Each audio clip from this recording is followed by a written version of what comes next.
Hi everyone, I'm Alan Miller, and today on the Together Talks podcast, I'm very pleased to say that we've got Stephen Jackson. Stephen from Law or Fiction, many of you will be familiar with the work that Law or Fiction's done in terms of the judicial reviews, challenging kids' jabs, also around masks. Stephen and I were actually at a couple of the demos outside the Senedd in Wales all that time ago. That seems like a long time ago now, challenging vaccine passports. Welcome to Together Talk, Stephen. Thank you, Alan. Good to be here at last. Good to see you. We're actually, just to contextualise this, we're in Birmingham and we're going to be doing the event that we've got later on this afternoon. And so this is great to do this podcast here today now because it just seems that so many things are up in the air in the world and in Britain right now. We've just seen 48 hours of U-turns, disarray. I suppose one of the things is looking back now, because I've known you for quite some time now. Prior to Together forming, I was doing Open for All, you were doing Law or Fiction. We kind of have been in conversations for a long time. It does seem stark, this is just a reflection on things, that on the one hand, we had quite a lot of sort of authoritarianism, but at the same time, there seems to be a lack of any kind of clarity about a vision or a plan or where people want to go in terms of elected representatives. The one thing they were sure about is about imposing things and restrictions and treating us as though we're a sideshow. But I mean, I don't know how you see it, just as a general thought, as an opener. I mean, the last 48 hours have been quite remarkable. All right, that's some opener. I'm going to stay away from the rabbit holes and the whys, and perhaps, but the hows might be more interesting to reflect on. So March 2020, of course, that was when Boris Johnson stood up and told us all the school's going to be closing from Friday. 18th of March, I remember it, he stood up and said, from Friday, gates of the schools close and they won't open until further notice. And that's what we were told was happening. And we assumed because you weren't going to be allowed to put your kids into school, they wouldn't be allowed to open them, then that was what the law was. Well, it wasn't the law at all, because his lawyers turned up in court a month or two later and said, no, that was just a polite request. It wasn't a directional law at all. And that's how they continued ever since. And the real worry is actually things haven't changed very much from then. So, so a review going back then, what they did was they used the health legislation to lock us down. Simon Dolan challenged that, and the courts threw us out and said, no, go away. It's quite right and proper because it's a pandemic. That was essentially it. And this is, to a large extent, I've spent the best part of the last 2.5 years pursuing cases to try and get people to put forward some reasoning, perhaps some evidence, at least so we can understand why they've done this. I can't say we've had a great deal of success, not in the courts at least. But what we have done is exposed the fact that they're actually not telling us. So there's a few things that are really important there. But obviously around the coronavirus legislation, that was very draconian, but it was actually the Public Health Act that was used to impose lockdowns. And that is still with us. Absolutely. And if we ever want to see that not happen again, as well as insisting on a proper cost-benefit analysis and everything, and all the damages we see now, which we can talk about, surely changing that would be an important thing to do. Yes. What we really need simply is to have the government actually say, do you know what, this can't be done again. Because you've got the power at the stroke of a minister's pen to lock us down. That hasn't changed. The only thing that's changed since 2020 is public opinion and perception. That's all. But as far as the ability for the government to behave in the same way at any moment, that is still there, it's still on the books.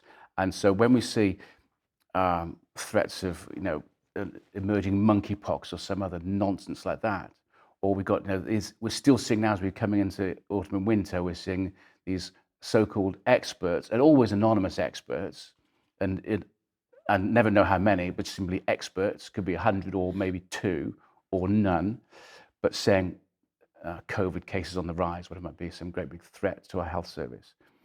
All it needs is for someone to say, it's a pandemic. And all of a sudden the minister gets out his pen and shuts us down again. So, I mean, the tyranny of experts, I want to come back to as well. But just honing in on this, because now, like with a bit of the mea culpa that Rishi sort of half did and Grant Shapps did, Yeah. a lot of people, I mean, even in The Guardian is now saying, well, look at all the damages, look at the impacts to children, as though they weren't sort of tub thumping and championing the idea of restrictions. But the schools closing is now seen by many people as having been very problematic. And actually in Britain, I say only, it was only a few weeks, because in places like New York, it was really a year where people were not, and also when they did go back, they were fully masked all the time and everything. But how much do you think, because you mentioned public opinion, how much do you think now things like the schools closing, examples like Sweden not having done it and demonstrably that children weren't impacted, and how much do you think that's important now moving forwards? Hugely important. Public opinion is the only thing which is changing things or has changed things. We took on the legal cases with support from and together and many people, and thank you everyone who contributed to those campaigns.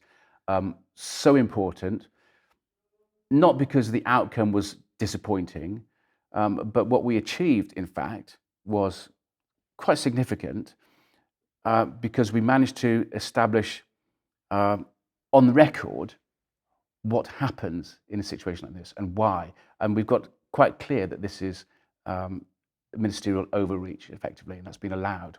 We've got it on the record that courts are allowing this to happen, and where we've got to most recently is, and perhaps the culmination of all these cases, is a fairly clear implication that the courts will simply not interfere with any government decision, so any direction or any guidance.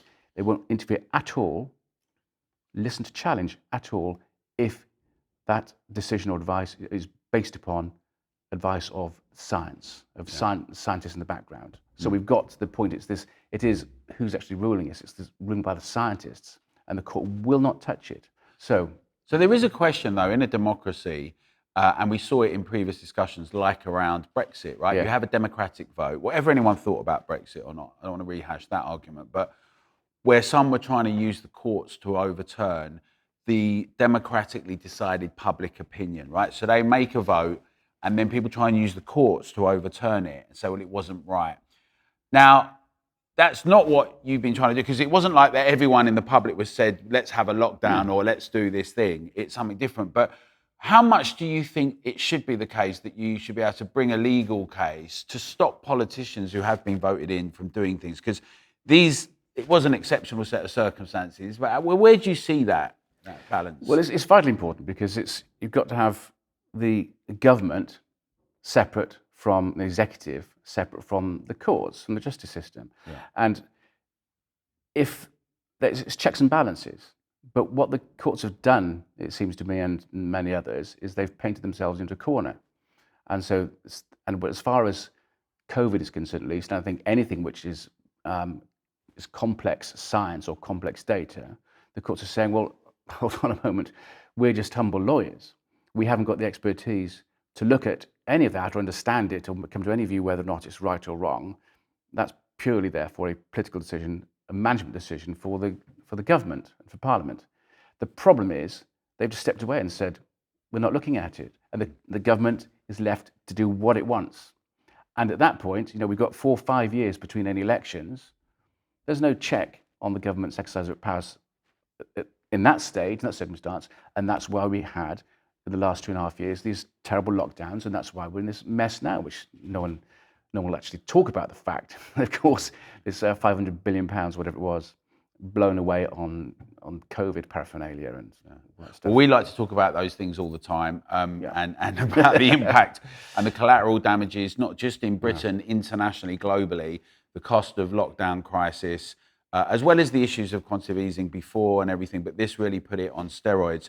But I want to come back to this thing about the courts and lawyers being mere humble lawyers and the science and whatever that means, because it's a bit mad, isn't it? Because if you were in a murder trial, you wouldn't say, well, we're not experts in autopsies or anything. You'd get the evidence, you'd get disclosures, and you'd then be able to make a rational argument, and they'd be able to make a judgment on that, and you'd have different proponents. Now, I remember when we were talking about the kids jabs, that the attempt to engage some of that, and I know that people like Dr. Claire Craig and Ros Madiman and others have also, with you and gone to make evidence and what is that? What actually happens when they get in there and they try and make the case? Shouldn't there be some kind of arbitration or like hearing both parts and then a viewing made based on a rational decision? Isn't it? But is that what happens in criminal cases, right? If there's a kind of evidence-based, this is how the murder happened, or this is what happened with the chemical leak, surely you have competing arguments and they have to make a decision. The extent of the problem and the system we have with judicial reviews, what we're really talking about, is that the court doesn't look at the evidence. It's not a situation where they're saying there's been a crime taking place, what's the evidence, who's done it. This is a question of challenge a government decision to say it was irrational, it was completely unreasonable, there was no basis for it whatsoever. And what the courts have given us is an extremely high bar, and they're giving the government an extremely low bar. All they have to do is present something which looks like there is some evidence, some basis for making its decision. And so they never got to the point where they were actually going to look at the evidence. Never been looked at, and this is a huge problem. That's why I think the judicial review system has shown itself to be, at least as far as the courts have interpreted their role, it is completely unfit for purpose. It can't challenge what we're doing. So let me ask you to drill down that a bit more. From a legal perspective, forget what we do campaigning, because we've supported the judicial reviews. I think it's an important part of the mix, but I would always make the case that, like you said earlier on, that real changes in society have always come about from people demanding them, ordinary people, the demos, the public. Yeah. But from a point of view of legal, is it possible to change the process, right? If the process is now moribund because they're saying, well, just when it comes to science, we're not going to be able to do it, is it not possible to do a review of the whole judicial review process, right? Or is that not possible? No, absolutely possible for Parliament to do, if Parliament has the inclination. Of course, Parliament, the MPs don't, because they've moved on and they don't perceive the issue, and they're all very happy to have had their COVID-19 vaccines, etc., and they don't perceive the problem. But would that be a strategy if the public wanted to demand it? Because COVID may or may not potentially, have gone. but it doesn't. To some extent, it doesn't matter what we do. It's the public. My view is the public moves its opinion and it makes opinion known. Yeah. And then something else shifts. That might be the MPs and Parliament shift, and there's a move towards getting something done, or it might be that the courts change their position, because the judges, they read the newspapers and watch the telly. So when that narrative changes, when the perception changes in the media in their minds, when they have their breakfast before they come to court in the morning, they're influenced. They're human like everyone else. Oh. And I think what we fear they haven't really gotten getting to grips with, is the depth of evidence there, which says actually these vaccines have got real problems with them. They're real harms potentially, known and unknown. But they also haven't gotten to grips with the absence of scrutiny and the things being hidden by our regulators and by the MHRA. The MHRA, by the way, is effectively an arm of the Minister of State for Health. So you don't sue the MHRA independently, you sue the Minister, sue the Secretary of State. What we did with the children's vaccines in particular, we said, okay, well, we know you don't want to look at evidence. We're not asking to look at evidence. Mm-hmm. What we're asking to say is asking the MHRA, what have you looked at? That's what we asked. Can you please confirm that you have looked at, and then technical things like lipid nanoparticles crossing blood-brain barrier or effect on menstrual cycles or whatever it might be. Have you looked at these things? And the answer we got back from the government was, we're not telling you. That was essentially it. There was no comment, because we said, please admit or deny, a very traditional form of litigation. Please admit or deny these various facts. Have you considered this, that, and the other? And the answer was, well, we've just looked at everything, go away. Ordinarily, that wouldn't be enough, but the courts have really said that that was enough for them. So Let me ask you, because in America, the litigation, obviously, what you described as the split between the executive branch and, the president and everything, the Supreme Court, is very much stronger there in that clarity of how they do things. And litigation is a big thing, and it has been in terms of a range of things that have impacted, like pharma and other areas. And I wonder, in this context, if that's always going to be the case here. Are you saying that it's a dead end in terms of being able to address it, or do you see from a legal point of view there's a way that can be yeah, no, addressed? I should have finished my thread really, which was going to say that the courts are in a position to respond to the change of information that's coming through the media.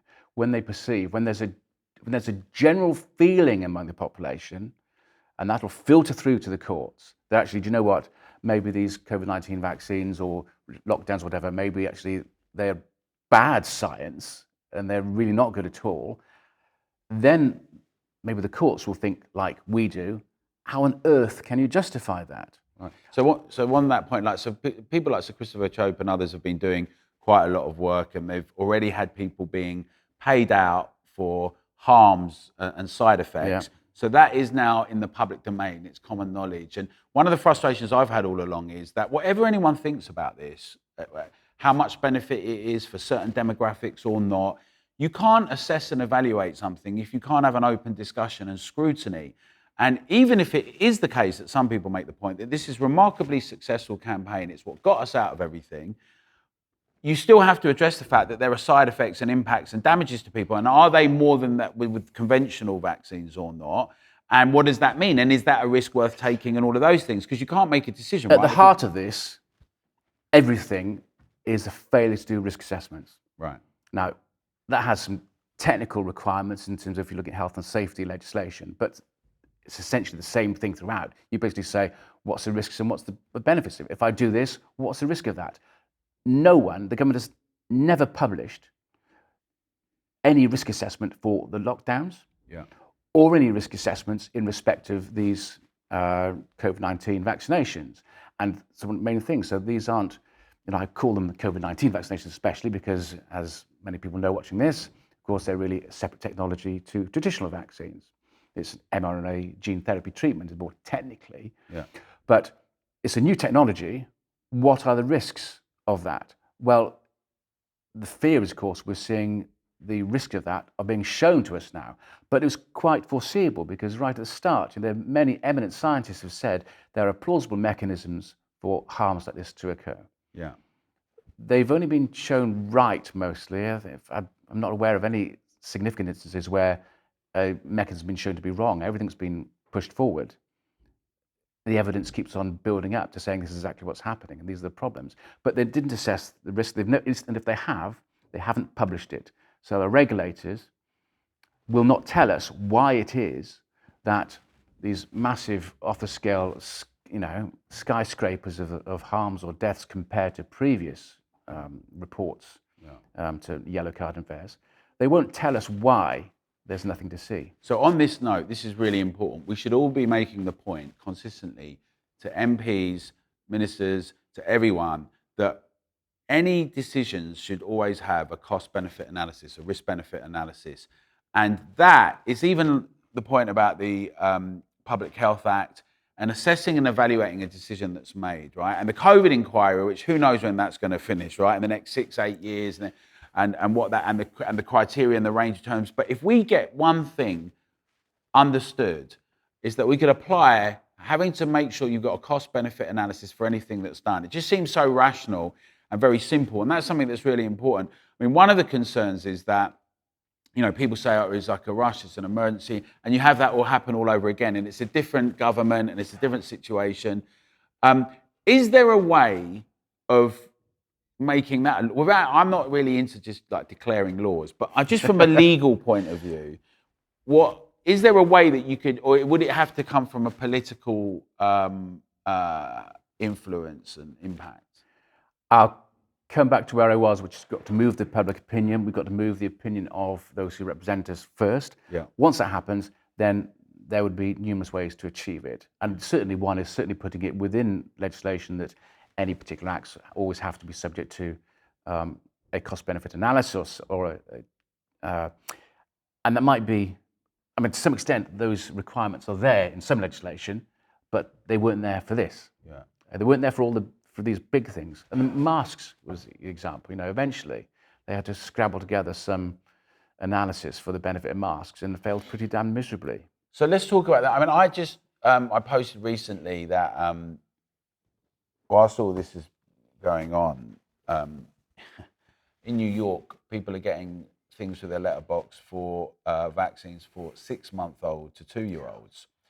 And just talk us through a little bit. You did a number of different JRs, right? So Yeah. there was for, tell us the age groups, because there were different age groups. Remember, we had 15 million jabs to freedom, and there was like a very high risk category, and then it became under 60, under 50, then it became 20-year-olds, and it's like you can't go to Ibiza or whatever, and then it became teenagers, and then all of a sudden we're talking about young kids.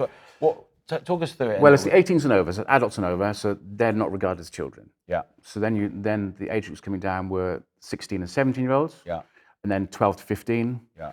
And then moving down, because there's lots of money to be made here, then we're down to 5 to 11s. Yeah.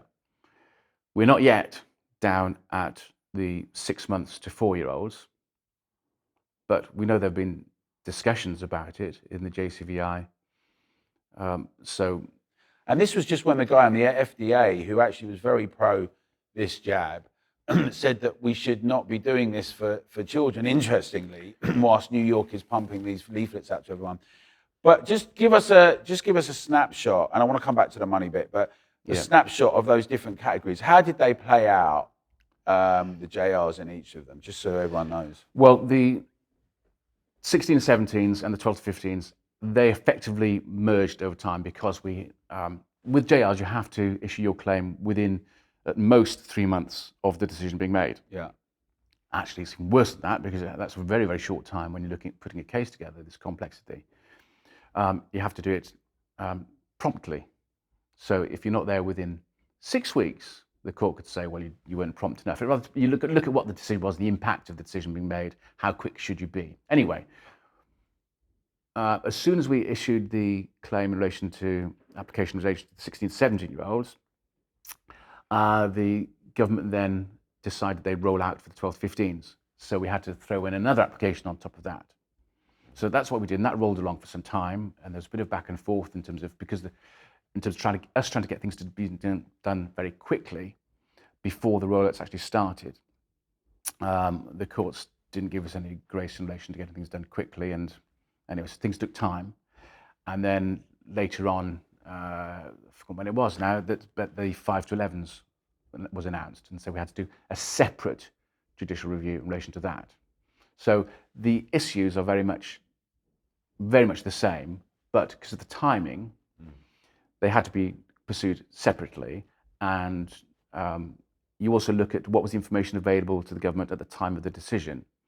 Yeah. So in 6 months, things have changed, and by the time the children's came in, I think we had Omicron was around, and basically they were really desperately trying hard to find any possible benefit for this thing to 5 to 11-year-olds, and in the end, it was pathetic. I mean, they couldn't even model a single death amongst all of our 5 to 11-year-olds. And I've forgotten if that was 2.5 million or so. Anyway, even modelling, we know Professor Ferguson's to hand, they couldn't manage to model a single death if they didn't jab a significant number of these children. Yeah, and then what the argument was used in the earlier period was that, well, it will protect granny. But obviously we know now that transmissions are not stopped, and infections. And actually, Pfizer's initial report never said it would do that, right? It was, in their own report, said it was to lessen the symptoms of the actual thing in a particular group, right? So, yeah. But I want to come to masks. Well, let's talk about masks first quickly. Germany has now from the 1st of October reintroduced masking in public transport and other areas. Talk us through a little bit where you got to on masking. We also, this evening, we've got Molly Kingsley speaking, Us for Them. They did a really good campaign, parents of children to stop masking in, they were successful in primary schools, not secondary schools. But talk us a bit through the masking situation. Well, that actually wasn't a judicial review case, because for various reasons, that was going to be extremely difficult Right. to know, because who's actually imposing this thing against the guidance, and how you're challenging guidance. That's another big problem. Yeah. So we actually, a parent came to us, and we took the school and the local authority to court, and the outcome of that was essentially, again, it was the start of a long line of get lost, but what came out of that, at least, is the defence which the school was required to put forward. So if you remember, everyone's been telling their children, wear your mask, wear your mask. You've been detention if you don't wear your mask. All that sort of, a lot of pressure, and then all that peer pressure. If you're the only child in a class not wearing the mask, then you're Billy No Mates. It's awful. Yeah. But there was a plucky young student who was prepared to say no. And the reason why that pupil didn't succeed in the case was because the school turned around and said, the defence was, the child doesn't have to wear a mask. There's no requirement at all.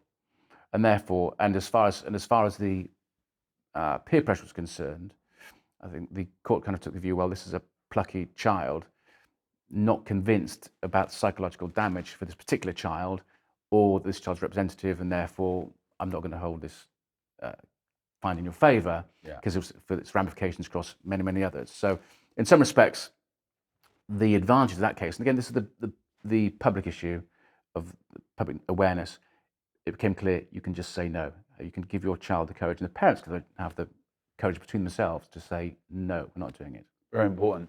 So we've just seen that some of the MPs and others got no warning, and some ministers got no warning about the U-turn that was just done. But we also know that MPs were whipped with 3 or 5 minute warnings for things like the next round of the lockdowns and other things. So the question about how things have been done, and also in a situation where there's a lot of fear being generated, but also there, and unknowns. And you talked about money as well. And I want to sort of just see from your perspective, because obviously, if you don't mind me saying, you're a lawyer and you've got a legal perspective, but you've also kind of been involved in seeing what's going on the ground with grassroots campaigning and that type of thing. And to what extent you think that looking at the situation with how people have just been whipped and everything, that having a strong public and having people, constituents and others, making their voices heard and saying this is a different way to do it, writing in, phoning. Sometimes people say it's all passive, there's nothing you can do, it doesn't mean anything, it never changes anything. But we saw with a mandate, right, that there was actually a big U-turn on that, and that it stopped. And there's still care workers, and there's that question that's still there where we're about to do a campaign on that. But how much do you think that those campaigns are really effective and important in getting the public to really have their voices heard? Vitally important. The legal cases are always going to be difficult, but they raise awareness, and they give people hope, and they establish a record as to what happens, and if the case is thrown out, then there's something wrong with the system perhaps, and you've got to find another way. Writing to the to MPs is vital. All the noise on, whether it's on social media, that's all really important, because these things, they just build. It is their noise, and that's really important. You're not alone, and that's the main thing. And it's with the MPs get the mailbags, they know it's not just one person. There's lots of people thinking like this, and mostly people can't be bothered to get off their arse or turn their computer on to send an email to their MP. So if all of a sudden there's a bunch of people doing it, then they realise there's something people care about, and absolutely, votes is what they're interested in. Votes is what they're interested in, and we have already with together over 200 on average members in every constituency, signatories in every constituency. So they definitely do listen and hear us. And like last year when we were here at the Conservative Party conference, we made a big deal about the vaccine passports and the mandate, and it was subsequently changed. So it does get heard. But you made a point, and people often say it. They say it's all the money, right? Yeah. And I want to drill down on this a bit, because I think one of the problems today in society is that we're not robust enough about making money, about having a dynamic society, about investment, research and development, about creative destruction, around all that kind of thing, right? And people say different things, right? They say on the one hand, there's this whole plan, and some people use terms like communist or socialist, but then they'll say big pharma and it's big capitalist, right? Yeah. And it's money. And there's all these different ideas that are out there.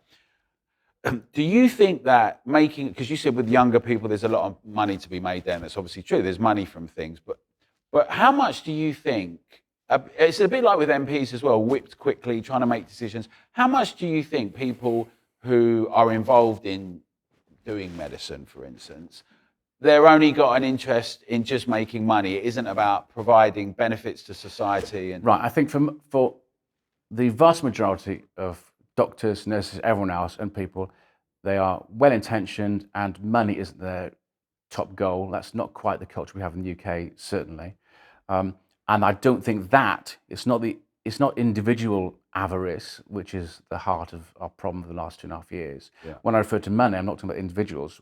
My concern is the influence of big pharma and big technology in the background, and I think that is not understood by enough people. You mentioned fear. We haven't talked about that. There's been lots said about fear. How was fear propagated amongst us? And it was through media, through telly, through the constant broadcasts, and through the newspapers and on social media. Everyone telling you, be afraid, stay indoors, or you'll kill granny. Right? Everyone was told. That's who paid for that. Who paid for that? Well, of course, our government alone paid for a certain amount of that. Our tax money. But how has it come around? If we go back in the background as to the science, who's controlling what is the science at the moment? Yeah. I'll digress briefly onto just a current topic, which is in California, where they've just passed a bill whereby doctors can be struck off if they publish misinformation or disinformation, right? So we're familiar with those phrases now. Scandalous. Exactly, coming into our online safety bill, but stay away from that moment, stick back on this COVID and health business. That's what the law has been passed in California. Where's that come from? Yeah.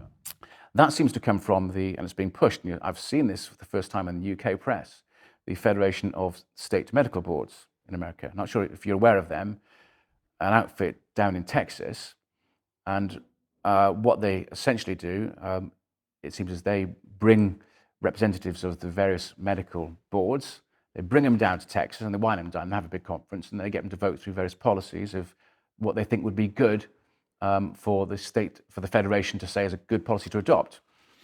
Print them all off and then say, all right, encourage them to take them back home to their own states and get them passed through as the basis for their own legislature. And so that's what's happened here. You've got the Federation of State Medical Boards have basically come around to this view, which have a policy, doctors should not be spreading misinformation or disinformation, and that's what we've seen now in California. Who funds Federation of State Medical Boards? The answer is no one knows except we do. It was actually created more than 100 years ago, and I'll start not going into the conspiracy issues, but by Rockefeller, the Rockefeller family, and that seems to be where its funding is, because again, it is hidden. And where are we in the UK? We have our MHRA, our regulator for drugs and vaccines. 86%, I think, their funding is from pharma. Now, you ask somebody on the street, you wouldn't think anyone's going to say that's going to have no influence on what they do.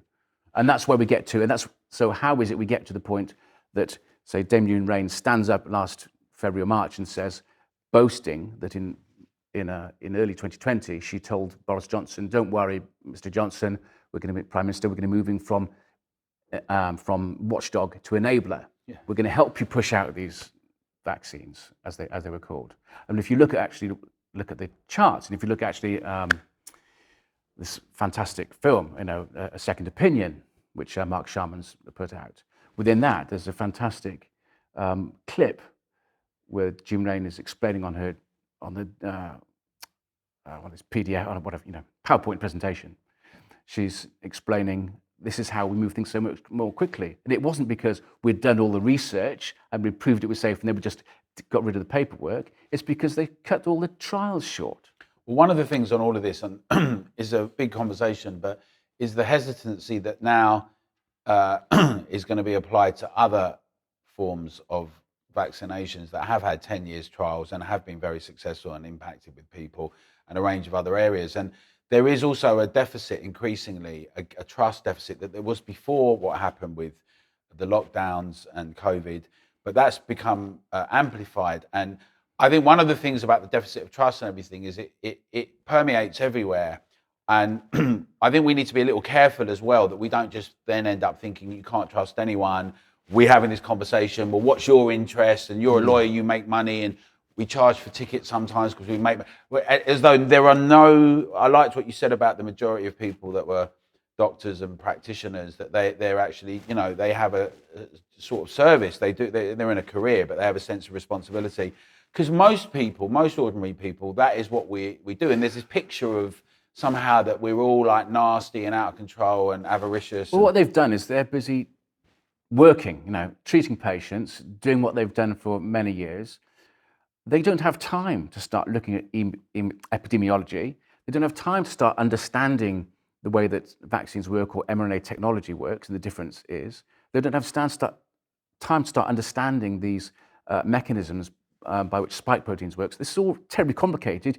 You and I probably know an awful lot more at a surface level than many GPs do about it because they simply haven't had the time. And so I'm not suggesting that, so I think the real problem is that the doctors have trusted the authorities above them to give them right information, and we can't trust them anymore. And if we can't trust who's telling the doctors, then I'm afraid we can't trust the doctors either. It's a terrible circle. Just on this point, so because I know that other people come up like Bill Gates, and he's made a lot of money and he spends, but your take then, I don't want to put words in your mouth, but I hear this a lot, is that the boards or the shareholder, the boards, the big interests in some of the big pharma is what you're saying.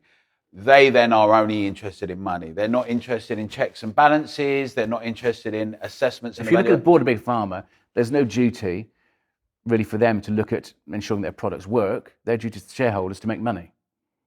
I doubt there's very much conversation at the top level as to the details, efficacy of their product. They want to know some basic reports, but their duty is to make money. That's it. That's what they do. I was surprised that the only tests have been on mice for the latest version of the boosters.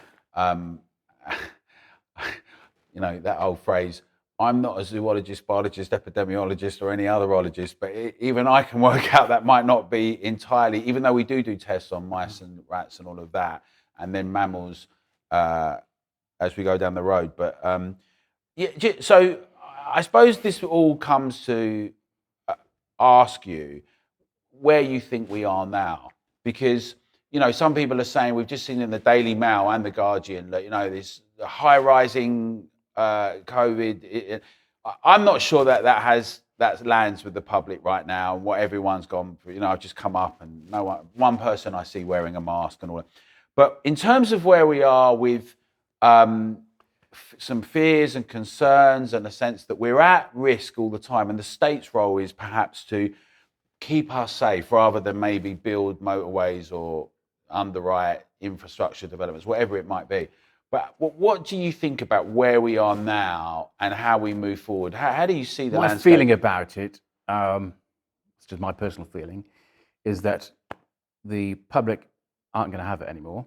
They've moved on from COVID-19 and they're not going to fall for these ridiculous scare stories. There's too many concerns about adverse effects of the jabs which are coming out. Too many people know, too many people close to them. So you can't hide that too much. I think there's across the world, it seems to be every day, every week, we seem to be seeing another country which is removing the program of these vaccinations for another part of the population. So it's Norway's over 65. I think they're doing it for now, and they're pulling people out, and that's happening all over the place. I think so. I think as far as these COVID-19 vaccines are concerned, the impression I have, and I hope I'm right, is that they're on the retreat. It's just a slow retreat. They don't want to tell us they're retreating. Yeah. So what's next? Well, the fear narrative, of course, has moved on to other things. We've had, of course, you know, get rid of COVID, move on to Ukraine, and then we move on to climate change, which is the perennial favorite. but that's where the focus is.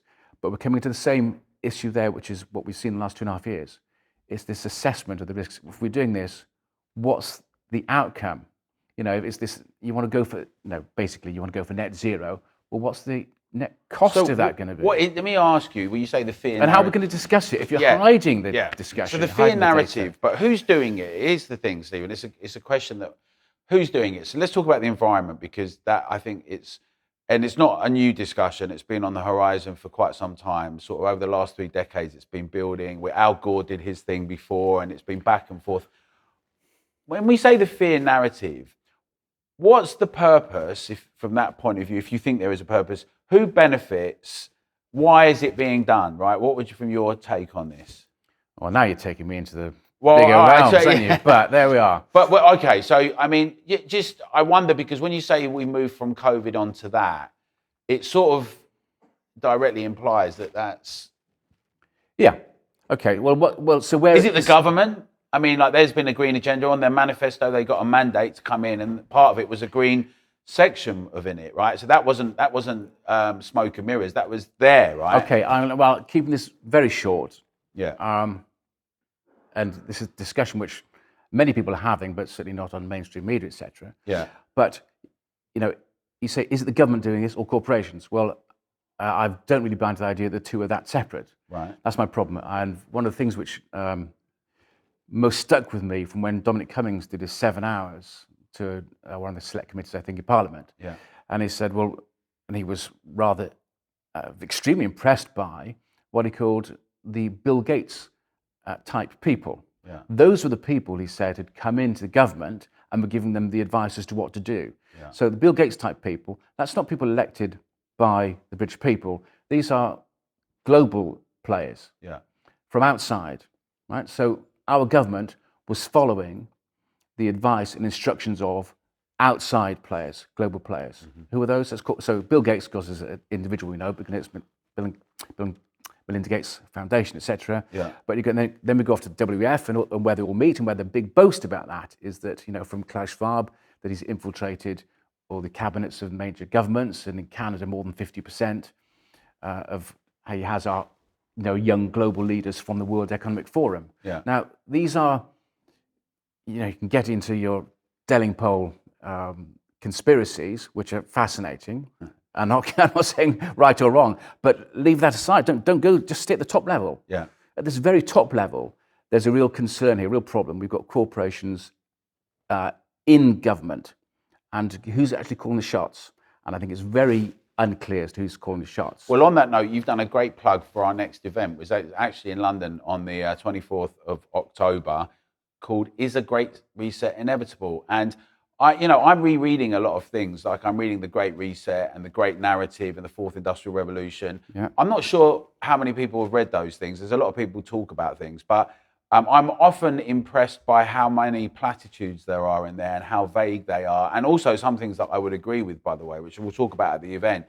But the one thing that they all have consistently in them is this sort of consensus, this notion on the environment, that somehow there's a kind of an agreement that we're already at this spot and we just have to go further. But from, so it's really interesting, and I think without labouring it, we can talk more. But big business and big industry has always had a say in society. That's not new, right? I mean, I know there's a separation of power, there's editorial control, but one would be a fool to think at any point in the 20th century, the interests of big business and capital did not play a role, right? Surely. Yeah, but I think, I'm not an expert in this area, but there are, if you look at Asim Malhotra's recent paper, which he did a presentation with the World Council for Health the other day, he touched on it in there, which is the influence of big business in our universities. So I mentioned the MHRA, but let's go back a step. We'll look at who staffs the MHRA, who are the professors and doctors who are seconded to there. Look at our universities, who's funding that, who's deciding what papers get published and what don't, who's funding our, the journal publications like BMJ, whatever. Look at all that. Yeah. And that's where the influence comes in. And so if you take it back the last 30, 40 years, I think the concern is, as I've understood, it's been a really quite significant increase, a ramping up of the funding of our institutions. Yeah. And and control. And so if you want to say something which is against the COVID vaccine narrative, you probably won't get the funding for it, or your paper will get pulled, or you just won't find it's published. I mean, we've seen that. We've seen papers by eminent physicians being peer reviewed, published, and then all of a sudden pulled because they said the wrong thing. And we see the same thing, I think, in relation to climate change. There's no discussion. We're being held back from understanding actually what it is that many scientists say. We're being told, oh, there's a massive consensus amongst against scientists about global warming, etc. I haven't seen that. I've heard it said, but no one can actually tell you where that consensus exists. Who are these people? Well, it's interesting that up until not so long ago, the big consensus or concern, at least, was around global cooling. But that's for another day, that conversation. But I think multinationals and big industrialists have always had a big influence on society and politics, particularly in America as it happens, but internationally. But I think what's missing today is a strong, robust public that is clear about its ideas and politically and holding different influences in check, right? And in a way, I think that's what's missing. And that is also speaks to some of the things we've seen in the last 48 hours here in terms of perhaps lack of clarity of vision of explaining ideas both to members of your own party, but also to the public and having that public debate, right? And also more broadly in some of the attacks on free speech and censoring and pull downs, because I would always make the point, and this is the point, I think, that, if you think Dr. Malhotra is right or wrong, as a journalist, you have a responsibility to scrutinize and discuss and debate and open it up and evaluate it. How much of this is an issue, how much of it is not. And we need much more of that for the public to be able to make decisions. And also we got to be able to trust experts. I've got to trust you when I come to you as a lawyer, that you have studied, you do know the law, and you're going to do that. Sometimes you get better lawyers and worse lawyers, right? So people find that out. But there's got to be an element in which we trust some of the people who are experts as well, without having the tyranny of experts, right? You do, but what we're talking really about is free speech and the debate. The debate hasn't happened. You have Asim Malhotra's paper, for example, seems actually very important. He's a fellow who had the vaccination at the start. He went on television saying, actually, is it worth having? I support them. He's done his journey. He's done the research. He's realized actually, when I look at the evidence, he's had to come to a different view. And what he set out is a review of the evidence over the last couple of years, and that set there is really quite plain to say actually there's some problems, but it's a debate, and what's not being allowed is debate, because people who seek to question the COVID-19 injectables, the people who actually say, can we talk about the harms which appear to be coming alongside it, they are still being labelled and smeared as anti-vaxxers and all that sort of nonsense. And the problem is it's the fear. It's the same thing across all these debates. You're not allowed to say anything which questions a belief in global warming, for example. If you challenge that, then you're a climate change denier, climate denial, that terrible nonsense. So on that issue, we're going to be the online safety bill is something we've campaigned around for a long time, and we're going to keep doing that. We saw what happened to the Free Speech Union and Us for Them on PayPal and Law or Fiction. Yes. What is the situation with PayPal and Law or Fiction? Well, Law or Fiction is still persona non grata with PayPal. They emailed to say we're cancelling the services. You can't receive or give money. Because we don't like, or because of the nature of your activities. We reviewed the nature of your activities.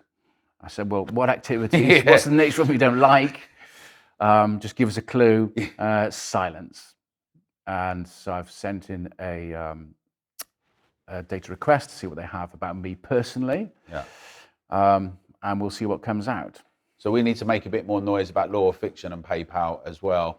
And we need to all rigorously challenge the online safety bill, because it's terrifying, this discussion that somehow you can just immediately be taken down from the public square, which is effectively what's happened. And what we've sort of all been saying is that we need to make sure that there can be a ruling that legal free speech cannot be discriminated down, cannot be taken down. Well, that's why I mentioned the Federation, the state medical boards. That's exactly what's happened. Doctors here who actually, so like Dr. Malhotra, for example, who gives a different opinion, having looked at the evidence, eminent cardiologist, Yeah.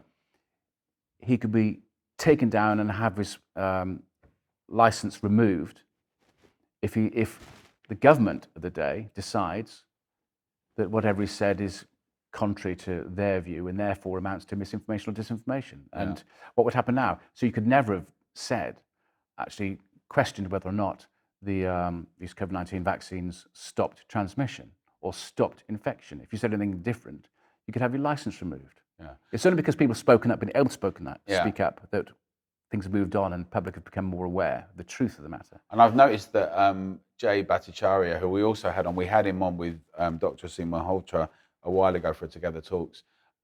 He's got involved in a legal case to challenge some of this in the United States as well. They are very protracted and tricky, and they're often away from the public realm, even though they're kind of part of the public realm. I think, unfortunately, in America, politics has become far too much about lawyers, their senators and their congressmen. Often it's all just lawyers doing law, trying to change this bit of law. But actually, we also see the problem, it's taken the form of the culture wars, and you can't have a conversation about anything unless it gets in that. But just winding up now, just to say, what's the future for law or fiction? What do you see where we're going? And any other final thoughts on where we're at and where we're going? Well, law or fiction started off as an information service, effectively, to explain what's the difference between what they present as being law, but that's just a fiction. It's really no more than guidance at best. After about a year, 18 months or so, by that time, people had made their minds up. Frankly, they don't care what's law and what's guidance. They decide, I'm going to do this or do that. I'll make my own choice. So that's great, really. So there's no point in giving information people don't need. Moved on to dealing with the judicial reviews and other campaigns. What we're looking now to do is to try and help more the doctors to speak up. Because talking about this free speech issue, that's at the heart of this. If we can't debate things, then there's real risk of tyranny. There's real risk that people are harmed because they don't know the truth, and because someone whose only interest is money in the background, selling the latest drugs or latest vaccine, that's what gets through despite the harms. So we have to have free speech. We've got to allow doctors to speak up, and doctors have got to be able to come forward and say, actually, do you know what, maybe I don't want to be recommending this particular vaccine for my patients, or maybe it's a bad idea, maybe lockdowns were bad, and maybe I should have spoken up sooner. There's, as I said, the doctors, for a large part, they've trusted those who gave them instructions. They need to be able to say, actually, you know what, maybe there's something wrong with the system. And so what we're trying to do is maybe look at a vehicle or some support mechanisms to allow, well, whistleblowers is that's one phrase to use. Whistleblowers certainly, but more generally to facilitate discussion and allow doctors to do so safely without fear of being disciplined for it.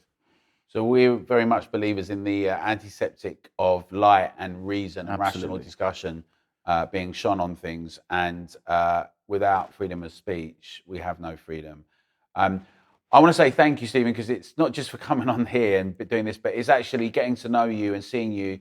It really helps. It gives me a sense of strength. And, when you've got people who are professional and good and all of that, come out and say things and they know the law and everything, you've made a significant contribution to people who wanted to challenge lockdowns, who wanted to stand up and make a difference. So I thank you for that, and I thank you for joining us on the Together Talks. Well, thank you. Lots of us are out. Stay together, Alan, then we'll get there in the end. We will indeed. And just to say, we're going to do our next event again on the 24th of October. That is a great reset inevitable. It's not a one-word answer either way. We're going to have a really big discussion on it. And we only can keep going through our membership. And you've been really fantastic, and it's going really well. But we'd like to invite more of you who are signatories or supporters or just see us from time to time to actually become a member of the Together Association. It helps us to campaign, it helps us to put events on up and down the country, and it helps us to expand. And we've got local and regional and national ambassadors now. We're here in Birmingham today. We want to be doing events all the time in all the towns and cities up and down the country. And we're increasingly having our voices heard, and that's up to all of us, but it means that we can make a real difference. And there's a bit of a vacuum, we think, in terms of like the old ways of doing things, right? And a couple of conferences, party conferences, and we see a lot of the cracks and the gaps. And I think this is an opportunity for everyone who really wants to make their voices heard and make sure that freedom is front and center, which a lot of people don't want to talk about. And being a member is a really good way that you can help us do that. And also get involved and let us know if you want to become a local ambassador, regional, and do an event in there. So thanks. And once again, thanks a lot, Stephen. Cheers, Anna.